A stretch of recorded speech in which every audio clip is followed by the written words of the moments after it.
Thanking you for clicking my video knowledge.computer by Mahadev Ghosh. Subscribe my channel knowledge.computer. প্রথমে কি মানে একটু বুঝে নিই কি মানে এই এখানে দুটো উদাহরণ দেখতে পাচ্ছি আমরা অর্থাৎ দুটো রিলেশন আছে স্টু আর মার্কশিট তাদের এই প্রত্যেকটা ফিল্ডগুলোকে এখানে কি হিসাবে ট্রিট করা হচ্ছে বা কি হিসেবে বলা হচ্ছে। তাহলে প্রথমে কি এর ধারণাগুলো আমরা লাভ করব, তাহলে কতগুলি টার্মের সম্বন্ধে বা কতগুলো কিগুলির সম্বন্ধে পরিচয় লাভ করব। তাহলে কি বলতে মূলত এখানে ফিল্ডগুলি কি বোঝানো হয়েছে। ফার্স্ট, সুপার কি একটি টেবিলের ইউনিকনেস বোঝাতে, মানে একটা টেবিলকে রিপ্রেজেন্ট করবে, তাকে ইউনিকলি রিপ্রেজেন্ট করতে, অর্থাৎ একজন স্টুডেন্টকে বোঝাতে গেলে তাতে এই টেবিলকে রিপ্রেজেন্ট করতে গেলে ম্যাক্সিমাম যতগুলি কি এর প্রয়োজন বা যতগুলি অ্যাট্রিবিউটের প্রয়োজন বা যতগুলি ফিল্ডের প্রয়োজন, তাহলে এই ক্ষেত্রে কি বলবো, অ্যাট্রিবিউট বলবো, ফিল্ড বলবো না, যেহেতু রিলেশনাল মডেল। তাহলে কি বলবো, এক কথায় বলবো একটি টেবিলের ইউনিকনেস বোঝাতে যতগুলি অ্যাট্রিবিউটস এর প্রয়োজন বা কি এর প্রয়োজন সেটাই হলো ম্যাক্সিমাম সংখ্যাটাই হলো তাহলে সুপার কি। তাহলে ধরো স্টু কে বোঝাতে গেলে সেকেন্ড ভাগের মধ্যে হতে পারে রোল, আবার হতে পারে স্টু কে বোঝাতে গেলে রোল, নেম, এই যে সেটগুলি। আবার স্টু কে বোঝাতে গেলে স্টু বোঝাতে হলে রোল, নেম, ডিওবি, বা স্টু কে বোঝাতে গেলে সেকেন্ড ভাগের মধ্যে রোল, নেম, ডিওবি, ক্লাস, এই প্রত্যেকটা এই সেটগুলি, এই সেটগুলো হলো সুপার কি। তাহলে সুপার সেট মানে maximum number of keys, that is the super key. আশা করি বোঝা গেল। তাহলে সবার উপরে একটি টেবিলের প্রায় প্রত্যেকটা একটি ফিল্ডের প্রত্যেকটা ফিল্ডের কম্বিনেশনকেও আমি সুপার কি বলতে পারি। একের অধিক হতে হবে। এবার আসছে ক্যান্ডিডেট কি। কথাটা হলো ক্যান্ডিডেট কি। ক্যান্ডিডেট কিটা কি? যদি একটি টেবিলের ইউনিকনেস বোঝাতে মিনিমাম যতগুলি অ্যাট্রিবিউট বা কি এর প্রয়োজন হয়, অর্থাৎ এক কথায় এই টার্মটা বলবো the minimal set of the minimal set of super কি কি বলা হচ্ছে, সরি বলা হচ্ছে ক্যান্ডিডেট কি। ক্যান্ডিডেট কিটা কি, the minimum set of super key. অর্থাৎ সুপার কি যদি সুপার সেট হয় তার মধ্যে ছোট ছোট সেটগুলি হলো ক্যান্ডিডেট কি। যেমন শুধু রোল বা শুধু রোল নেম দিয়ে বোঝানো হচ্ছে বা শুধু রোল নেম ডিওবি দিলেই এর ইউনিক বোঝানো যাচ্ছে, অর্থাৎ এটার সাবসেট। সুপার কি সাবসেট হলো ক্যান্ডিডেট কি। তাহলে সবার উপরে কে সবকটা ফিল্ড পায় সুপার কি, তাহলে তার থেকে মিনিমাম যে কটা ফিল্ড প্রয়োজন দ্যাট ইজ দ্য ক্যান্ডিডেট কি। আর তারপর আসছে প্রাইমারি কি। একটি টেবিলের ইউনিকনেস বোঝাতে যখন একটি মাত্র কি এর বোঝানো কি কে বোঝানো হয়ে থাকে, সেটি হলো একটি মাত্র ইউনিক ফিল্ডকে বোঝানো হয়ে থাকে, সেটি হলো প্রাইমারি কি। তাহলে পুরোটা হলো সুপার, তার থেকে কিছু সেট হলো ইউনিকনেস বোঝানো, টেবিলটি ইউনিকলি বোঝানোর জন্য, তাহলে হচ্ছে সেই সেটটাকে বোঝানো হচ্ছে ক্যান্ডিডেট। সেই সেটে যখন একটি মাত্র ফিল্ডের দ্বারা ইউনিক বোঝানো হয়ে যাচ্ছে, যে প্রত্যেকটা ফিল্ড আলাদা হয়ে যাচ্ছে, তাহলে সেটা হচ্ছে প্রাইমারি কি। অর্থাৎ পুরোটা হলো সুপার, তার থেকে তার সেটটা হলো ক্যান্ডিডেট, তাতে যদি একটা হয় সেটি হচ্ছে প্রাইমারি কি। এরপরে আসছে অল্টারনেটিভ কি। তাহলে অল্টারনেটিভ কি কোনটা, যদি মানে ক্যান্ডিডেট কি থেকে ক্যান্ডিডেট কি মাইনাস প্রাইমারি কি, অর্থাৎ একটা সেট থেকে যদি ক্যান্ডিডেট কি থেকে যদি প্রাইমারি কি বাদ দিয়ে যে কিগুলো পড়ে থাকলো সেটি হলো অল্টারনেটিভ কি। তাহলে অল্টারনেটিভ কি কোনটা, অল্টারনেটিভ কি হলো যখন প্রথমে সুপার থেকে প্রাইমারি ক্যান্ডিডেট কি পেলাম সাবসেটটা, তার থেকে যদি প্রাইমারি কিটা বাদ দিয়ে যে কিগুলো পড়ে থাকলো সেগুলো হলো অল্টারনেটিভ কি। যেমন এখানে দেখা যায় স্টু, এতে একটা roll name DOB class super set, তার মধ্যে মিনিমাম রোল নেম ক্লাস বা ডিওবি বা রোল ডিওবি ক্লাস, এটা বলো ক্যান্ডিডেট কি। ইউনিক নেম বোঝানো, তার থেকে যদি বলা যাবে না শুধু রোল দিয়ে বোঝানো হবে, যেটা প্রাইমারি কি, তাহলে প্রাইমারি কি এটা যদি হয় তাহলে এই বাকি তিনটে হলো অল্টারনেটিভ কি। মানে ধরলাম প্রথমে টেবিলের মধ্যে চারটি সুপার কি, তার থেকে এই তিনটে হলো ক্যান্ডিডেট কি, তার থেকে এটা হলো প্রাইমারি কি, এই দুটো হলো অল্টারনেটিভ কি। বোঝা গেল। তাহলে ক্যান্ডিডেট কি থেকে প্রাইমারি কি বাদ দিই। এইবার আমি প্রাইমারি কি সম্বন্ধে আরো ডিটেলসে বলবো। প্রাইমারি কিটা কি, অ্যাকচুয়ালি কি জিনিস হচ্ছে যে, তার আগে আমি নাল কথাটার কথা একটু বলে দিই। নাল বলতে বোঝানো যায় কিন্তু special systematic value of the DBMS is the null. Null বলতে অ্যাকচুয়ালি টেক্সটের ক্ষেত্রে ব্ল্যাঙ্ক বা বলতে জিরো, মানে নাম্বারের ক্ষেত্রে জিরো ঠিক নয়, তার একটা পার্টিকুলার একই ভ্যালু আছে। মানে আমি কিন্তু কোনো ব্ল্যাঙ্ক যদি ছেড়ে দিতে পারবো না, কোনো ফিল্ডকে ব্ল্যাঙ্ক ছেড়ে দিতে পারবো না। যদি কোনো ফিল্ডকে ব্ল্যাঙ্ক ছেড়ে দিই তাহলে ও নাল বলে একটা ভ্যালু, স্পেশাল ভ্যালুর মধ্যে বসিয়ে নেয়। অর্থাৎ আমি এখন ডেটা এন্ট্রি করবো, ধর নাম ফাঁকা দিয়ে চলে গেছি, পরে করা যাবে না, নামটা পার্টিকুলার দিতে হবে। রোল নাম্বার না দিয়ে অন্য ফিল্ডে চলে গেল, রোল নাম্বার দিলাম না, হবে না, পার্টিকুলার রোল নাম্বারটা তোমাকে এন্ট্রি করতে হবে, নামটা তোমাকে এন্ট্রি করতে হবে। তাহলে এই ব্ল্যাঙ্ক ছাড়া যাবে না, সেটাই হলো নাল রাখা যাবে না। তাহলে যে নট নাল, অর্থাৎ যে ফিল্ডটার মান কখনোই নাল হবে না, তো থাকা যাবে না, তোমাকে ভ্যালু দিতে হবে। তাহলে যে নট নাল, যে ইউনিক এর মাধ্যমে টেবিলগুলির টাপেলগুলোকে বা রেকর্ডগুলিকে ইউনিকলি আইডেন্টিফাই করা যায়। অর্থাৎ যেমন একটি ক্লাসে প্রত্যেকের ধরো দুজন স্টুডেন্ট, 10 জন স্টুডেন্ট রয়েছে, তার মধ্যে দুজন স্টুডেন্টের নামও এক, তাদের ফরচুনেটলি ডেট অফ বার্থ এক হয়েছে এবং একই ক্লাসে পড়ে। এবার তো ব্যাপারটা হলো 10 জন স্টুডেন্ট আমি আলাদা আলাদা করলাম নাম ফাম দিয়ে, কিন্তু একটা দুজন স্টুডেন্টে গিয়ে ঝঞ্ঝট খেলাম। নাম আকাশ রায়, ওর নাম আকাশ রায়, ওর ডেট অফ বার্থ 30/7/2012, এরও 30/7/2012, দুজনেই ফাইলে পড়ে। কি করে বুঝবো? তখন একটি মাত্র ফিল্ড, এই রোল নাম্বার 1 আগে এসেছে, রোল নাম্বার 1 হয়েছে, পরে ভর্তি হয়েছে রোল নাম্বার 5 হয়েছে। তাহলে এই যে রোল নাম্বার দুটো কিন্তু দুজনের মধ্যে আলাদা করে দিলে দুটো আলাদা আলাদা রেকর্ড। নাম এক তো কি হয়েছে, ডেট অফ বার্থ তো কি হয়েছে, এক তো কি হয়েছে, তার একই ক্লাসে পড়ে তো কি হয়েছে, দুজন কিন্তু আলাদা ব্যক্তি, তারা কিন্তু আলাদা আলাদা এন্টিটি, সরি তারা আলাদা আলাদা টাপল এন্টিটি সেট।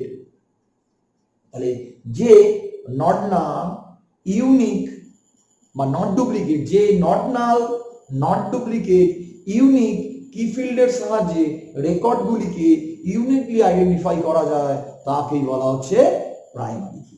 একদম ঠিক, প্রাইমারি কি। প্রাইমারি কি তাহলে বৈশিষ্ট্যগুলো কি হবে? 1 নম্বর হবে নট নাল হবে।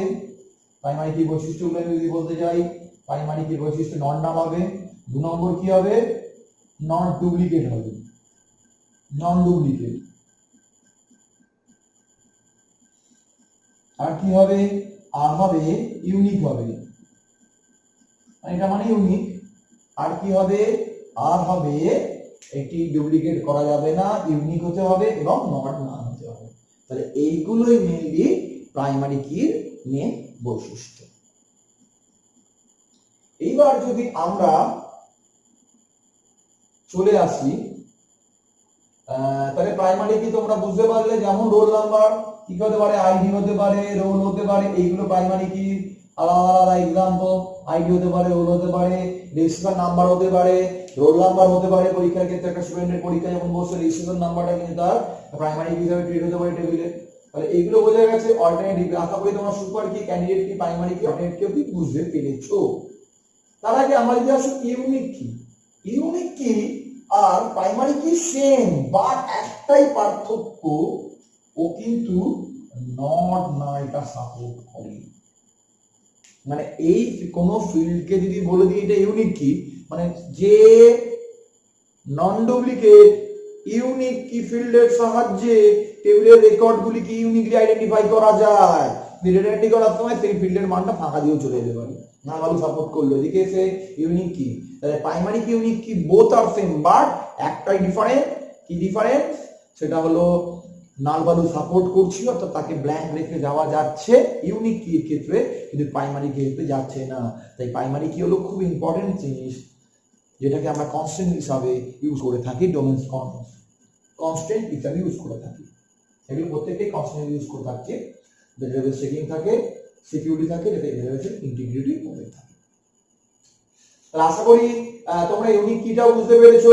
দুটোর মধ্যে পার্থক্য কি, এর নাল ভ্যালু সাপোর্ট করে, নাও সাপোর্ট করছে, সাপোর্টেড। এবার হলো আমরা দুটো জিনিস সঙ্গে জানি, একটা হলো কম্পোজিট কি, একটা হলো ফরেন কি। যখন কোনো টেবিলের ইউনিকনেস বোঝানোর জন্য একের অধিক কি এর সাহায্যে মানে প্রাইমারি কি মানে একের অধিক কি এর প্রয়োজন হয়ে থাকে, যেমন আমরা ক্লাস, সেকশন, রুল, যেমন যেমন 5A1 5B1 5C1, এই যে শুধু 1 রোল নাম্বার দিয়ে কিন্তু ইউনিকনেস বোঝাতে পারছি না, তখন তার ক্লাস দিয়ে বোঝাতে পারছি না, বা সেকশন দিয়ে বোঝাতে পারছি না, তখন এই তিনটের সমন্বয় টেবিলের ইউনিকনেস বোঝানো হচ্ছে। এটাকে বলে কম্পোজিট কি, অর্থাৎ ক্লাস, সেকশন, রোল নাম্বার এই তিনটি ফিল্ডকে একত্রে মিলে একটি টেবিলের ইউনিকনেস যখন বোঝানো হচ্ছে, একাধিক কি এর প্রয়োজন হচ্ছে, তখন সেটাকে বলা হচ্ছে কম্পোজিট কি। ওকে, এবং আশা করি তোমরা এখানে প্রত্যেকটা জিনিস বুঝতে পেরেছো। এইবার আমরা লাস্ট আসছি, লাস্ট বাট নট লিস্ট, যেটা হলো ফরেন কি। এই ফরেন কি কিন্তু খুব ইম্পর্টেন্ট, যেটা আমরা রেফারেন্সিয়াল ইন্টিগ্রিটি বলতে পারি। কেন বলছি, ফরেন কির ক্ষেত্রে কিন্তু একটি টেবিল হবে না, মিনিমাম দুটো টেবিল লাগবে, অর্থাৎ চাইল্ড প্যারেন্ট রিলেশনশিপ থাকতে হবে। ধরা যাক চাইল্ড কে প্যারেন্ট কে, যে আগে এসেছে, যে আগে তৈরি হয়েছে সেটা হলো প্যারেন্ট অবশ্যই, আর যে পরে হয়েছে যে ওই প্যারেন্ট থেকে কোনো ফিল্ডকে রেফার করছে বা কোনো ফিল্ড থেকে কোনো ডেটাকে নিয়ে আসছে নিজের কাছে, দ্যাট ইজ দ্য চাইল্ড। আমাদের মানে ছাত্রছাত্রীরা বাবা মার কাছে কি নিই দেবার থেকে এই বয়সে এখন নাও, দেবে তো অবশ্যই, একদিনে তুমিও বাবা মা হবে। যাই হোক, বাবা মার কাছে আবদার আমরা নেবো, নিয়ে থাকি, তাহলে মানে বাবা অনেক বেশি কিছু জানে, তার থেকে আমরা সেইগুলোকে নিয়ে সেই এক্সপিরিয়েন্স গুলোকে কাজে লাগাই, তাদের এক্সপিরিয়েন্স গুলোকে কাজে লাগাই। সেম, তাহলে এখানেও আমি স্টু আর মার্কশিট এই দুটো টেবিল, তাহলে এক্ষেত্রে আমি দুটোর ক্ষেত্রেই প্রাইমারি কি আছে, এখানেও রোল এখানেও রোল। আচ্ছা, তাহলে বলতে পারো তোমরা স্টুডেন্ট টেবিলের মধ্যে রোল নেম ডিওবি ক্লাস, আর মার্কশিটের মধ্যে রোল মার্কস ডিভিশন। তাহলে এখানে রোলটা, যে রোলগুলো আছে সেই রোলগুলো কার মধ্যে থাকতে হবে, অবশ্যই স্টুডেন্টের মধ্যে। যে স্টুডেন্টগুলো রেজিস্টার হয়েছে স্কুলে পড়ার জন্য তাদেরই তো মার্কশিট তৈরি হবে, অর্থাৎ এই টেবিলে যে ডেটাগুলো আছে সেগুলো এই টেবিলে থাকতেই হবে, একদম ঠিক কি থাকতেই হবে। কেন, যদি আমি স্টুডেন্টই না হই তাহলে আমার মার্কশিট কি হবে? কারণ স্টুডেন্ট টেবিলে ফার্স্ট আমি আগে রেজিস্টার করব, আমার নাম, আমার রোল তৈরি হবে, ডেট অফ বার্থ ক্লাস থাকবে, তারপর তার সেই রোলের এগেইনস্টে আমাকে মার্কশিট পাবো, যেটা মার্কশিট টেবিলের মধ্যে উঠবে। কিন্তু এটা কি হতে পারে, এখানে যেগুলো আছে সেগুলো এখানে থাকতেই পারে না, না থাকতে পারে।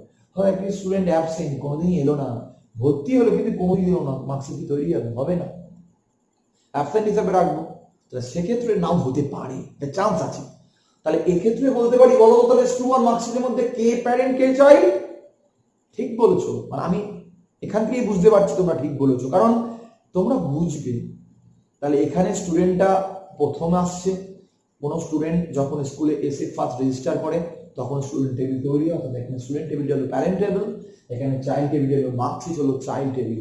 অর্থাৎ এখানে চাইল্ড টেবিলের রোল নাম্বারটা, এই রোল নাম্বারটা রেফার করছে এটা কি, অর্থাৎ এই রোল নাম্বার থেকে এই রোল নাম্বারটা তৈরি হচ্ছে। এই এখানে যা যা রোল নাম্বার গুলো আছে সেগুলো, এখানে যদি রোল নাম্বার মুছে দিই এটা মুছে যাবে, এখানে এন্ট্রি করি এখানে এন্ট্রি হতে পারে, তাহলে সেটাকে বলে কাসকেডিং। এই কনসেপ্টটা করে কাসকেডিং, আপডেট, কাসকেডিং, ডিলিট। তাই আমি যখন কোনো আপডেট করব তখনও প্যারালি আপডেট হবে, এখানে যদি কোনো ডিলিট করি তাই এটাও ডিলিট হবে। কাসকেডিং, আপডেট এন্ড ডিলিট, এটা রেফারেন্সিয়াল কি। তাহলে এই চাইল্ড টেবিলের, তাহলে এটা আমাদের ক্ষেত্রে কি হলো, চাইল্ড টেবিল, চাইল্ড, এটা আমাদের কি হলো প্যারেন্ট। তাহলে এখানে চাইল্ড টেবিলের রোল নাম্বার প্যারেন্ট, এখানে মার্কশিট, চাইল্ড টেবিলের রোল নাম্বার ফিল্ডটি প্যারেন্ট টেবিল স্টুডেন্টের রোল নাম্বার ফিল্ডটিকে রেফার করছে, তাই মার্কশিটের রোলকে স্টুডেন্টের রোলের সাপেক্ষে ফরেন কি বলা হয়। তাহলে দ্যাট ইজ দ্য ফরেন, বিদেশ থেকে এসেছে, একে রেফার করছে, তাহলে এটা হলো তোমার ফরেন কি। এইটুকু মনে রাখবে। তাহলে ফরেন কি কাকে বলে, তাহলে প্যারেন্ট চাইল্ড রিলেশনশিপ থাকতে হবে, মিনিমাম দুটো টেবিল থাকতে হবে, লিখতে হবে, একটা ছোট উদাহরণ দিয়ে দেবে, উদাহরণ দিয়ে যাচ্ছে অ্যারো চিহ্ন দিয়ে দেবে, এর থেকে অ্যারো চিহ্ন দিয়ে দেবে, এবং এখানে লিখবে এখানে চাইল্ড টেবিলের চাইল্ড টেবিল বলে মার্কশিটের রোল নাম্বার ফিল্ডটি প্যারেন্ট টেবিল স্টুডেন্টের রোল নাম্বার ফিল্ডকে রেফার করছে, তাই প্যারেন্ট চাইল্ড টেবিলের মার্কসের রোল নাম্বারকে প্যারেন্ট টেবিলের স্টুডেন্টের রোল নাম্বারের সাপেক্ষে ফরেন কি বলা হয়, দিস দ্য ফরেন কি বলে একটা ছবি এঁকে দিয়ে এই কথাটা বলে দিলেই হবে এর মধ্যে। আশা করি বন্ধুরা তোমরা প্রত্যেকটা কি এর সম্বন্ধে ধারণাগুলি লাভ করবে। প্রত্যেকটা কি তাহলে সুপার সেট, সুপার কি, তার থেকে minimum set of super key is called candidate কি, তাহলে এর মিনিমাম সেটটা হলো সাবসেটটা হলো ক্যান্ডিডেট কি। সেই ক্যান্ডিডেট কি যদি একটি মাত্র কি দ্বারা ইউনিটনেস বোঝানো হয় তাহলে প্রাইমারি কি, তাহলে ক্যান্ডিডেট কি সেট থেকে যদি প্রাইমারি কি বাদ দিয়ে বাকি যে কি গুলো পড়ে থাকে সেটা হলো অল্টারনেটিভ কি। আবার কোন টেবিলে যদি ইউনিটনেস বোঝাতে একটি ফিল্ডের না অনেকগুলো ফিল্ডের প্রয়োজন হয়ে থাকে, যেমন ক্লাস সেকশন রোল নাম্বার, এই পুরোটাকে বলা হচ্ছে কি, এই তিনটে কম্বিনেশনকে বলা হচ্ছে কম্পোজিট কি। কি একেবারে ইউনিক কি, প্রাইমারি কি ইউনিক কি বোথ আর সেম, বাট এটি কেবলমাত্র নাল ভ্যালু সাপোর্ট করে আর প্রাইমারি কি নাল ভ্যালু সাপোর্ট করছে না, নন ডুপ্লিকেট হচ্ছে ইউনিক হচ্ছে, যার দ্বারা রেকর্ডগুলিকে ইউনিক আইডেন্টিফাই করা যাচ্ছে। বোঝানো দুটো স্টুডেন্টের সবকিছু এক কিন্তু রোল নাম্বার আলাদা, তার তারা আলাদা আলাদা রেকর্ড, আলাদা এন্টিটি, আলাদা এন্টিটি সেট বোঝানো যাচ্ছে। লাস্টে হলো ফরেন কি, প্যারেন্ট চাইল্ড রিলেশন থাকতে হবে টেবিলের মধ্যে এবং সেক্ষেত্রে একটি চাইল্ড টেবিলের একটি ফিল্ড প্যারেন্ট টেবিলের একটি কি ফিল্ডকে রেফার করবে, দ্যাট ইজ রেফারেন্সিয়াল ইন্টিগ্রিটি, একেও বলা হয়ে থাকে। এবার বন্ধুরা আমরা একটা টার্ম সম্বন্ধে জানবো, সেটা একটু জেনে রাখবো। এগুলো তোমরা চাইলে পরে আমরা ডিটেইলস আলোচনা করতে পারি। নরমালাইজেশন, এটি আরডিবিএমএস এর ক্ষেত্রে খুব ইম্পর্টেন্ট থিং বলেছি। এটি আরডিবিএমএস বা ডিবিএমএস এর ক্ষেত্রে খুব ইম্পর্টেন্ট থিং। সেটা নরমালাইজেশন হলো মানেটা কি, নরমালাইজেশন শর্টে তোমাদের জাস্ট ধারণাটা দিয়ে রাখছি। এরপর তুমি ডিটেলস জানতে চাও আমি অবশ্যই একটি ক্লাস তোমাদের করাবো, বা তোমাদের পার্সোনালিও আমি কমেন্ট বক্সের মধ্যে লিখতে পারি বা কোনো লিঙ্ক রেফার করতে পারি। তা একটু জেনে নাও, নরমালাইজেশন হলো আরডিবিএমএস এর মধ্যে একটি বড় টেবিলটাকে কতগুলো ছোট ছোট টেবিলে স্প্লিট করতে পারি বা ভাঙতে পারি। কারণ কি, কোন পারপাসগুলোর উপর বেস করে সেই পয়েন্টগুলো কারণ করতে হবে। এক নম্বর হলো ডেটা রিডান্ডেন্সি, মানে একই ডেটা বারবার যাতে না থাকে। দুই নম্বর হলো ডিপেন্ডেন্সি, মানে নিজেদের মধ্যে কিগুলোর মধ্যে ডিপেন্ডেন্সি, যারা ফাংশনাল ডিপেন্ডেন্সি হলো ট্রানজিটিভ ডিপেন্ডেন্সি হতে পারে। তিন নম্বর হলো যাতে নাল ভ্যালু অ্যাভয়েড করা যায়, যাতে নাল ভ্যালু না রাখা যায়, যাতে কোনো নাল ভ্যালু না থাকে সেটা দেখতে হবে। তাহলে একটা নম্বর হলো কি, কোনো ডেটা রিডান্ডেন্সি বা ডেটা ডুপ্লিকেসিটা দূর করা। দুই নম্বর হলো নাল ভ্যালু যদি কম থাকে সেটা দেখা। তিন নম্বর হলো কোন কিগুলোর মধ্যে ডিপেন্ডেন্সি দূর করা, সেটা ফাংশনাল ডিপেন্ডেন্সি হতে পারে, সেটা ট্রানজিশনাল ডিপেন্ডেন্সি হতে পারে। তাই যাতে নিজেদের মধ্যে কিগুলো দূর করা, এই কতগুলো জিনিস এবং টেবিলগুলোর মধ্যে যদি কোনো ডেটা ইম্পর্টেন্ট ডেটা ইনসার্ট করার ক্ষেত্রে বা ডিলিট বা আপডেটের ক্ষেত্রে কোনো ইনফরমেশন মিস যাতে না হয় সেটাও আমাকে মাথায় রাখতে হবে। সেটাকে বলা হয় ইনসার্ট অ্যানোমালিস, আপডেট অ্যানোমালিস এবং ডিলিট অ্যানোমালিস। এই কথাগুলোর উপর, এই পয়েন্টগুলোর উপর বেস করে সবগুলো মাথায় রেখে আমরা নরমালাইজ করি। আমাদের টেবিল, একটি বড় টেবিলকে ছোট ছোট টেবিলের মধ্যে ভাগ করি, তাদের মধ্যে একটা রিলেশনশিপ এস্টাবলিশ করি এবং ডেটাগুলি দেওয়ার মাধ্যমে, ইনসার্ট করার মাধ্যমে এবং আপডেট করার মাধ্যমে বা কোনো ডেটা অপরচুনিটি ডিলিট করার মাধ্যমে যাতে কোনো ইম্পর্টেন্ট ইনফরমেশন মিস হয় না, খুব স্মুথলি তাদের মধ্যে কোয়ারি অ্যাপ্লাই করে ডেটাগুলিকে আমরা ফেচ করে তুলে আনতে পারি এবং ওয়েলভাবে স্টোর করতে পারি, ওয়েল ম্যানেজমেন্ট ওয়েতে স্টোর করতে পারি, নিরাপত্তা দিতে পারি এবং খুব সিকিউরলি রাখতে পারছি। এইটাই হলো নরমালাইজেশনের প্রধান বৈশিষ্ট্য এবং আরডিবিএমএস এর ক্ষেত্রে নরমালাইজেশন ছাড়া কোনো কাজ হয় না। এই কতগুলো পয়েন্ট মাথায় রাখতেই হয় ভালো আরডিবিএমএস ডেটাবেস ডিজাইন করার ক্ষেত্রে। তো বন্ধুরা, তোমরা যখন এমএস এক্সেল সার্চে কোনো একটি প্রজেক্ট করবে সেক্ষেত্রে অনেকগুলো টেবিল তৈরি করার ক্ষেত্রে এই নরমালাইজেশনের কনসেপ্টটা মাথায় রাখতে হবে এবং টেবিলগুলোকে সেইভাবে ডিজাইন করতে হবে, ওদের মধ্যে রিলেশন করতে হবে, কোনটার মধ্যে কোন ফিল্ডগুলো থাকবে, কোন মধ্যে কোন ফিল্ডগুলো থাকবে না। এই টেবিলের মধ্যে একটা বড় টেবিল তৈরি হয়ে গেলে তাকে ভেঙে দুটো টেবিলে ভাগ করে দিতে হবে, যাদের মধ্যে কোনো ডিপেন্ডেন্সি গুলো না হয়, যাতে কোনো ডেটাগুলো মিসিং না হয়। তাহলে এইগুলো আশা করি তোমরা মাথায় রাখবে যখন আমরা এমএস ক্লাসগুলো করাবো। ধীরে ধীরে সেই টেবিলগুলো কেন করেছি সেগুলো তোমাদের বলবো। আমি হয়তো খুব তাড়াতাড়ি কথাগুলো বললাম, কিছু জিনিস হয়তো তোমাদের মাথায় মধ্যে আসলো, যদি বুঝতে না পারো পজ করে করে ভিডিওটি পুরো, কেন সময়টা লেন্দি হয়ে যাচ্ছে, ক্লাসটা বড় হয়ে যাচ্ছে, এটা আমার মাথায় আছে। তাহলে আশা করি ইনসার্ট অ্যানোমালিস, আপডেট অ্যানোমালিস ও ডিলিট অ্যানোমালিস এইটার একটা ছোট নোট তোমাদের আমি দিয়ে দিতে পারি অনলাইনে। জাস্ট নর্মালাইজেশনটা কি, তার কোন রেসপেক্ট এটা করা হয়েছে সেটাই তোমাদের বললাম। আশা করি বন্ধুরা তোমরা এই টোটাল ক্লাসটা সম্বন্ধে একটা বেসিক ধারণা লাভ করেছো এবং বাড়িতে খুব মনোযোগ দিয়ে পড়তে থাকো। আশা করছি ভালো থাকো, তোমরা বুঝতে পেরেছো। Good night.